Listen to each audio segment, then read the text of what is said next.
I am Muthulakshmi, Assistant Professor, PG and Research Department of Mathematics, Shakti College of Arts and Science for Women, Vattanjathuram.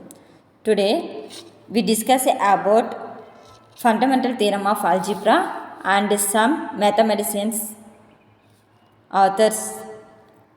First one statement: there are a number of ways to state the fundamental theorem of algebra.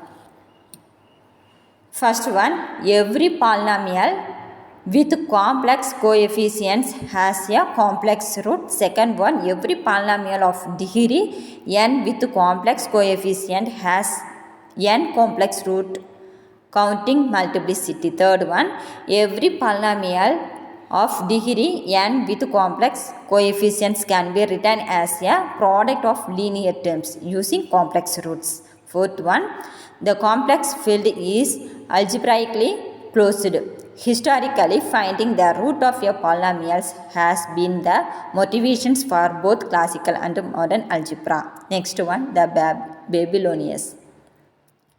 Here, the Babylonians had some knowledge to the quadratic equation and could solve the equation.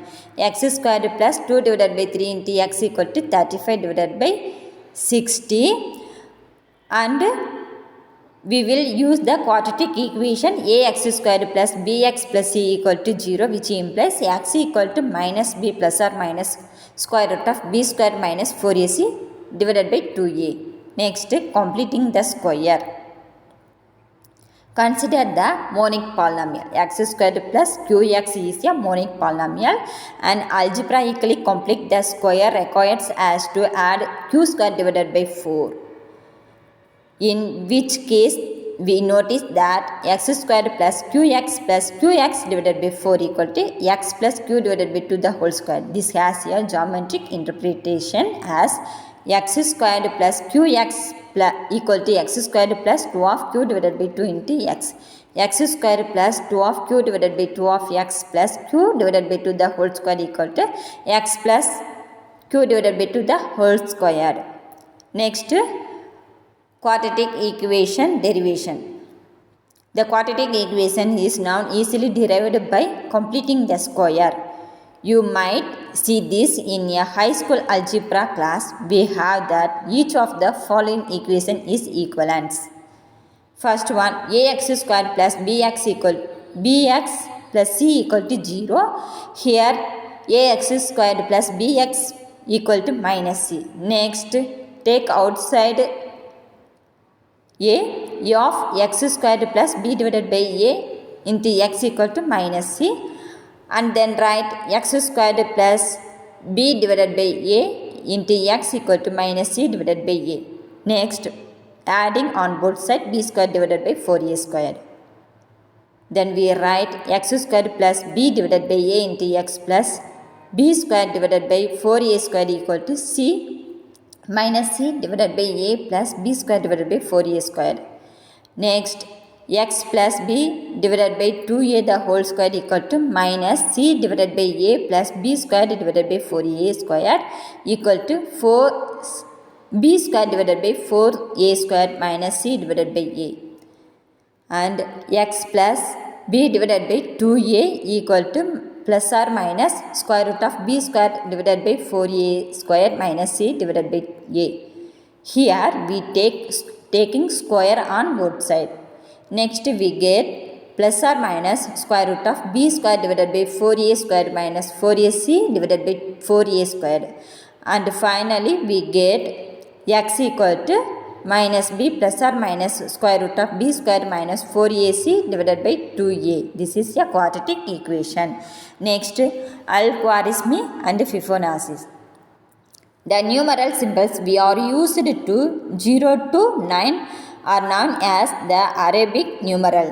However, they are in fact of Indian origin. They were carried through the Arabic world to Europe, and this explains the fact that we know them as the Arabic numeral. The Indian numerals were used to algorithm, in which can be considered as the first book written on algebra. In fact, it is from the title of the book that we get our word algebra. Next, the Arabic numeral we used to Fibonacci book Liber Apache, and it is this book that spread the numeral through Europe. The first 7 chapters of the book introduce the numeral and given examples and their use. The last 8 chapters of the book include problem from arithmetic algebra and geometry and commerce relating some examples given the books. The use of standardized numerical system by merchant further helped spread the numerals. Next, Tartaglia and Cardano. Here, the third degree polynomial and fourth degree polynomial discovered by Tartaglia and Cardano. Third degree polynomial is discovered by Tartaglia and fourth degree polynomial is discovered by Cardano. The cubic equation given the root of ax cube plus bx squared plus cx plus d equal to 0. Next, Abel and Gauss. The rapid succession of the discovery of the cubic and quadratic equations led many to think that a general algebraic formula for the root of an nth degree polynomial was on the horizon. However, Niels Henrik Abel 1824 proof of the unsolvability of the quantic and later work of Everstic Gauss. We now know that there is no such algebraic formula. Next, the first person to clearly claim that an nth degree polynomial equation has n solution was Albert Jirat. Albert Jirat is the first person explained nth degree polynomial equation has nth solution in 1624. And however, he did not understand the nature of complex numbers, and this was to have implications for further explorations of the problem. In fact, Gottfried Wilhelms von Leibniz claimed to prove that the fundamental theorem of algebra was false, as shown by considering x power 4 plus t power 4 which he claimed could not be written as a product of two real quadratic factors. His error was based again on a misunderstanding of complex numbers in 1744. Leonhard Euler showed that Leibniz's examples was not correct. In 1746, Jean Renoir wrote D'Alembert made the first serious attempt at the proof of the fundamental theorem of algebra, but his proof had several weaknesses. Next, Leonhard Euler and Pierre some Laplace.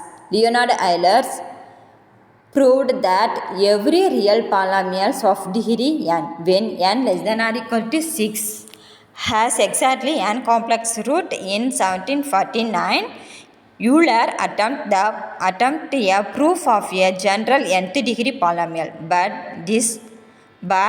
his proof was a bit sketchy. In 1772, Joseph Leonis Lagrange raised objections to Euler's proof. Pierre Simpson Laplace in 1795 tried to prove the FDA using a completely different approach based on the discriminant of a polynomial. His proof was very elegant, and its only problem was the existence of roots was assumed. Next, Carl Friedrich Gauss, quoting from Maurice Kills mathematical through from ancient to modern times, Oxford University Press, the first substantive, proof of the fundamental theorem through not regard, regards by modern standards was given by Gauss in doctoral thesis of 1799 at Helmstedt. He criticized the work of D'Alembert, Euler and Lagrange and then gave his own proof. Gauss' method was not to calculate root but to demonstrate its existence. Gauss gave 3 more proof of the theorem. Thank